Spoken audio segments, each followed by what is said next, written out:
Bonsoir à toutes et à tous et bienvenue dans le journal de TV 78. Voici les titres de ce mercredi 30 juin. Depuis mars dernier, une colocation de 8 personnes atteintes de la maladie d'Alzheimer a ouvert ses portes aux loges en Josas. C'est la deuxième maison de ce genre dans les Yvelines. Nous irons sur place rencontrer les colocataires. Et sur cette thématique de la maladie d'Alzheimer, notre invitée à ce sujet, Nathalie Boisise, chef de service au centre d'accueil de jour La Porte Verte à Versailles. Nous parlerons sport également. Les Jeux Olympiques de Tokyo sont programmés dans 3 semaines. Plusieurs Yvelinois vont participer à ce rendez-vous planétaire du 23 juillet au 8 août, tour d'horizon. Direction Montigny-le-Bretonneux ensuite, où le centre aquatique du Lac a organisé une journée découverte de ses activités ce mercredi 30 juin. Au programme hammam, jacuzzi ou encore aquagym, une première pour le centre aquatique et aussi découverte de l'hippodrome de Rambouillet.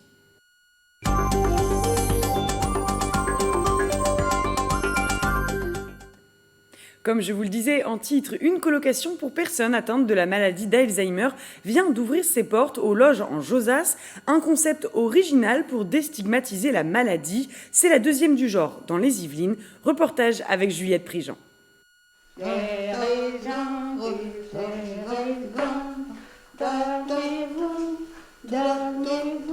C'est souvent Elisabeth qui pousse la chansonnette aux 9 rue de Buc. Elle vit, tout comme 7 autres personnes, en colocation. Une coloc un peu particulière. Tous sont atteints de la maladie d'Alzheimer. Je pense que mes enfants m'ont joué un sale tour le jour où ils m'ont amené ici, parce que je préférerais être chez moi, honnêtement. Mais pour tout dire, petit à petit, j'ai compris que dans cette maison, j'avais des relations, des affaires communes avec d'autres personnes et que rester seule dans mon appartement, que ce n'était pas une bonne solution, même si j'avais des amis à proximité. C'est que c'est un renouveau de la personnalité. Et je le sais d'autant plus, si vous voulez, que j'ai créé, moi, des résidences médicalisées. Ici, ce n'est pas une résidence médicalisée, c'est une résidence tout court. Ces personnes âgées profitent d'un concept particulier nommé la Maison des Sages et fondée par l'ISA, l'immobilier solidaire et associatif. Ouverte en mars dernier aux loges en Josas, c'est la deuxième maison du genre dans les Yvelines. On part du principe qu'une petite communauté de vie dans une maison ordinaire permet de déstigmatiser la maladie et de se centrer plutôt sur la personne et de permettre, plutôt qu'en EHPAD, d'avoir un gros collectif de 100 personnes, de 80 ou 100 personnes, où l'isolement et l'insécurité du domicile, de trouver un bon compromis entre la personne seule ou l'établissement, en permettant d'accompagner les personnes à leur rythme. 350 mètres carrés rénovés, un ascenseur créé, jardin, cuisine ou encore salon, salle à manger sont partagés. Mais les chambres, elles, sont complètement individualisées pour un coût entre 2 500 et 3 500 euros. C'est vrai que colocation en France, ça n'a pas très bonne réputation, et puis on pense surtout aux étudiants. On est comme chez soi, avec un service d'accompagnement qui sécurise, qui rassure à la fois le malade et les aidants, et qui permet aussi d'avoir des activités comme une vie ordinaire. Une vie ordinaire avec quelques règles toutefois. La journée est rythmée, toilettes, soins, temps de pause, entrecoupés de moments obligatoires, les repas en communauté.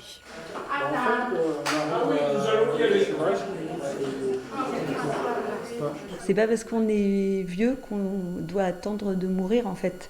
On a le droit de vivre encore et de danser, de chanter, de faire la cuisine. Et en fait, cette stimulation par rapport à la maladie d'Alzheimer, il y a ces troubles de mémoire, mais ils sont en fait des personnes, si elles sont dans un cadre rassurant et protecteur, elles accueillent beaucoup la stimulation. Des activités sont aussi proposées aux colocataires, jeux de société, couture ou encore cuisine. Une colocation somme toute classique, un peu comme en famille.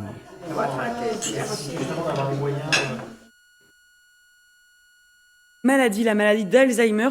Nous accueillons Nathalie Boisise, bonsoir. Vous êtes chef de service, je ne sais pas si vous m'entendez Nathalie Boisise. Alors, j'espère que vous allez nous entendre dans un instant. Je le dis, vous êtes chef de service au sein du centre d'accueil de jour La Porte Verte de Versailles. Alors, est-ce que Nathalie Boisise, vous m'entendez ? Oui, bonsoir.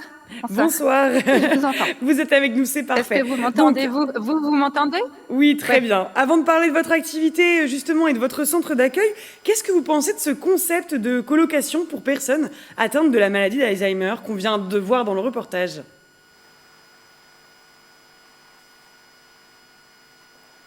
Alors, nous avons des petits soucis de connexion avec vous, Madame Boisise. Moi, je pense que c'est une très bonne alternative. Des petits soucis de connexion. C'est bon, je vous entends. Alors, Parce que là, cette ça va. question, qu'est-ce Voilà, que vous pensez moi, de ce concept? J'ai entendu la question, donc tout va bien. Je pense que c'est un concept intéressant. C'est une bonne alternative à la fois au domicile et à l'EHPAD. Parce que ça permet aux personnes de vivre dans un lieu de vie commun tout en gardant leurs habitudes, de tisser des liens sociaux à petite échelle. C'est vraiment un lieu de vie humanisé et qui permet un accompagnement individualisé et singulier de chacun. Alors, je le rappelle, vous êtes chef de service au sein d'un accueil de jour qui se situe à Versailles. Oui. Qu'est-ce qu'un accueil de jour en particulier?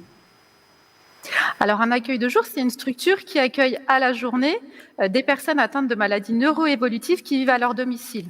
C'est un lieu où ces personnes peuvent venir passer 1 à 2 journées par semaine pour faire des activités de stimulation, de loisirs, mais aussi avant tout pour retrouver une vie sociale, ce qui est quelque chose de très important, surtout face à la crise sanitaire que nous traversons actuellement. Alors, vous accueillez donc également, je l'imagine, des personnes atteintes de la maladie d'Alzheimer. Quelles sont les activités qui sont proposées à ce type de personne qui est atteinte de cette maladie?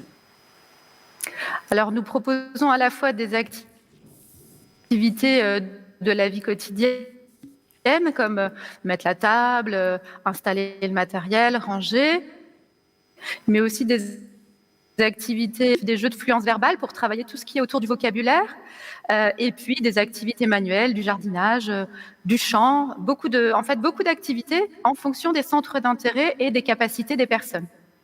Qu'est-ce que ça leur apporte à ces personnes, justement, ces activités, le fait d'aller en accueil de jour 1 à 2 fois par semaine? Alors, le fait d'aller en accueil de jour, déjà, ça permet aux personnes de rythmer leur semaine, de retrouver une vie sociale à l'extérieur de la maison, de pouvoir passer du temps avec d'autres, de se re-socialiser ou de préserver le lien social. Ça leur permet aussi, par le biais d'activités adaptées à leurs capacités, de retrouver une bonne estime d'elles-mêmes, et ça, c'est extrêmement important dans la maladie. Ça leur permet aussi de se mettre en situation de réussite, puisque l'équipe demande aux personnes de réaliser des activités qu'elles sont en capacité de faire, comme je vous le disais tout à l'heure. Alors, vous l'avez évoqué pendant le confinement, cette crise sanitaire qu'on connaît bien maintenant. Comment ça s'est passé, justement, dans votre centre d'accueil de jour? Alors, chez nous, il y a eu 2 phases au confinement. Tout d'abord, le confinement strict, comme nous avons tous connu, où l'équipe s'est attachée à préserver justement le lien avec l'ensemble des personnes accueillies dans notre structure et leurs aidants. Donc en proposant des activités quotidiennes à chacun, par le biais d'Internet, par le téléphone aussi, et d'entretenir des entretiens téléphoniques et des relations par mail également. Ensuite, nous avons la chance de réouvrir très très rapidement après le déconfinement, tout début juin 2020. Et depuis, nous n'avons jamais fermé. Donc, nous avons pris des mesures évidemment très strictes et contraignantes pour tout le monde, mais qui nous ont permis de maintenir la structure ouverte depuis maintenant un peu plus d'1 an, et nous nous en réjouissons pour les personnes que nous accueillons. Alors, dernière question très rapidement. Est-ce que vous avez vu une différence sur les personnes que vous accueillez au quotidien dans votre centre d'accueil de jour? Est-ce que vous avez vu une différence avec cette crise sanitaire? Est-ce qu'elle a pesé sur ces personnes atteintes de la maladie d'Alzheimer en particulier? Alors, je dirais qu'elle a essentiellement pesé sur l'entourage, sur leurs proches aidants qui ont pris, pour certains, conscience de l'évolution de la pathologie de leurs proches. Pour les personnes qui viennent chez nous, mais aussi pour leurs proches, l'isolement a été un poids vraiment important, et je dirais que nous en faisons maintenant les frais aujourd'hui. C'est vrai qu'on ne s'en est pas rendu compte tout de suite. Au départ, les personnes sont revenues plutôt en bonne foi. Cette crise a fait des dégâts, oui. Merci en tout cas Nathalie Boisise pour toutes ces précisions et d'avoir été avec nous pour cette édition. Merci à vous. Merci à vous. Au revoir.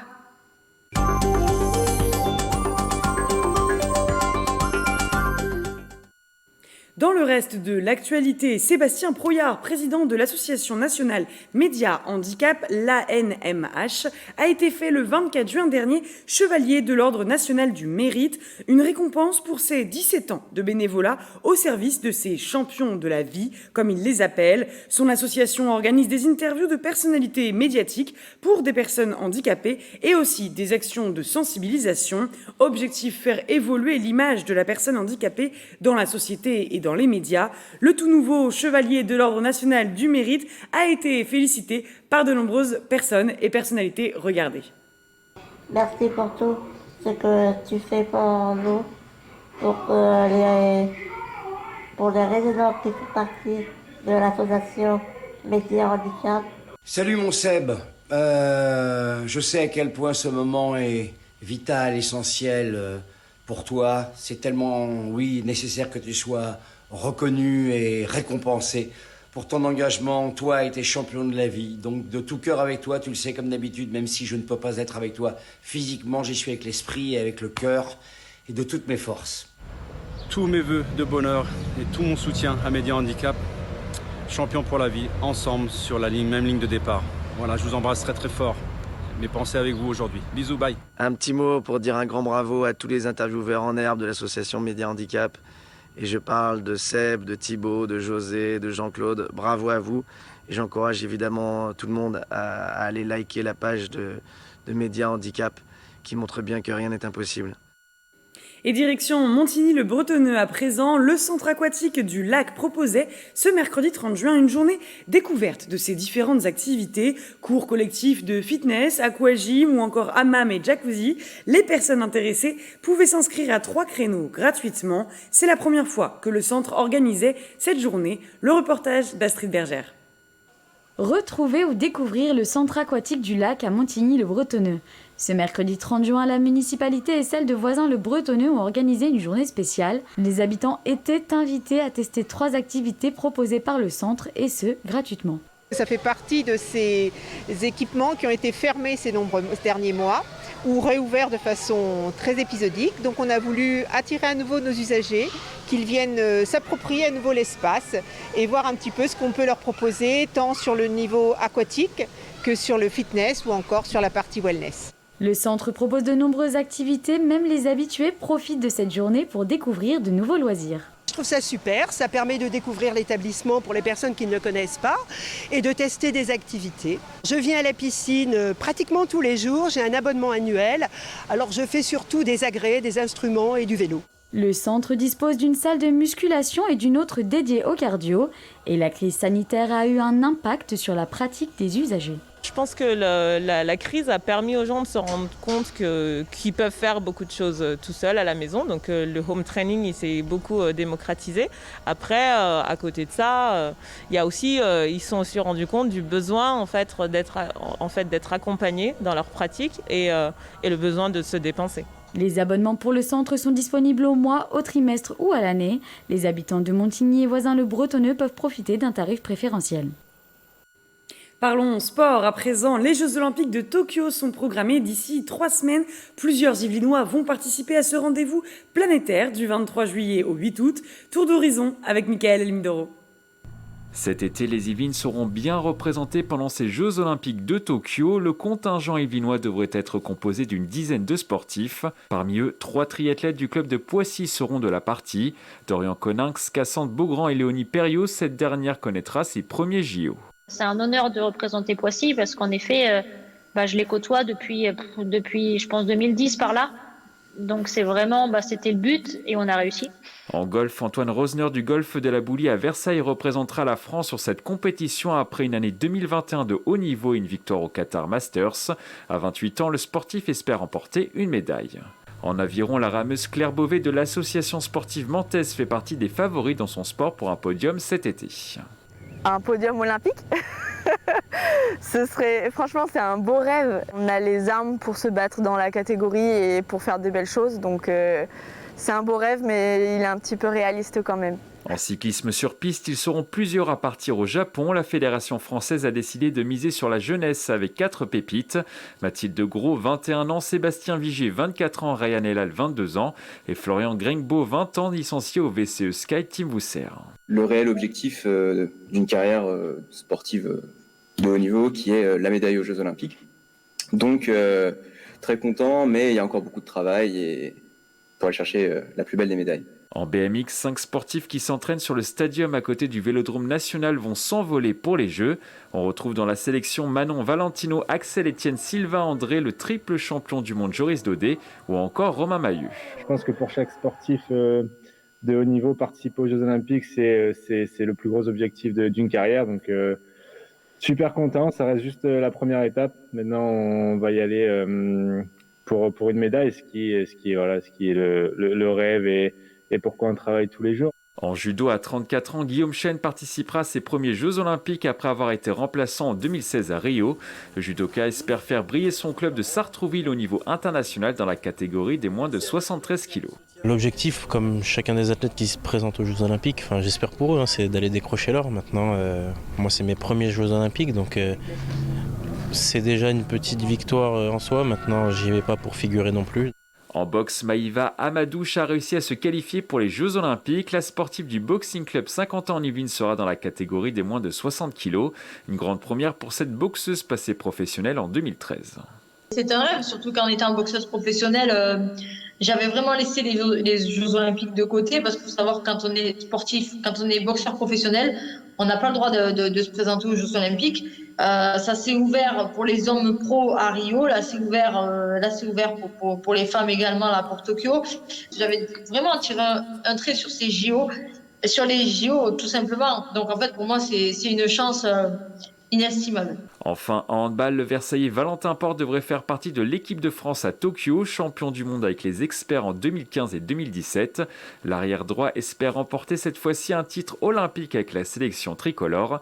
Ces Yvelinois vont-ils tous performer à Tokyo? Réponse à partir du 23 juillet. Pour refermer cette édition, la ville de Rambouillet abrite en bordure de sa forêt l'un des plus grands hippodromes d'Île-de-France, datant de la fin du 19e siècle. Coup de projecteur avec Michael Alimdoro.